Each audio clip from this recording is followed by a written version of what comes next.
Nasaan ang iyong pag-alam? Ayusin yung asal. Jesus, di lang kausap mo.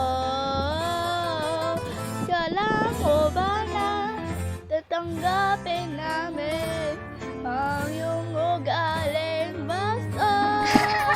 Nakamali ka hindi, kung kailangan ng magbago doon. Naririnig mo ba na ako ang hashtag bitch na kayang gawin ang anuman na kinais? Wow, ang kalug ng mga bitch.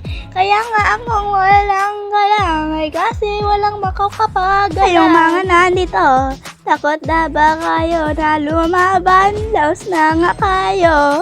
Sorry be, kayo ay luma na. May halaga pa ba kayo? Huwag ibahala ang kilos.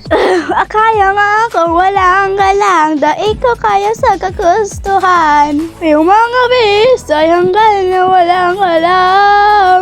Pabitang din, nakikinig sa babala. Oops! Tinamaan ka. Mula nung nilabas yung ulo to, bigla ka nang puna. Ang pamumula ng mukha mo, bakit ka kontra sa gera? Kakabenta ka ng baril, diba? Salamat sa aking walang galang. Ako'y may pinaghinalaan. Alam mo kung bakit pagod siya. May isisa, walat ka pa. Tapos ng usapan.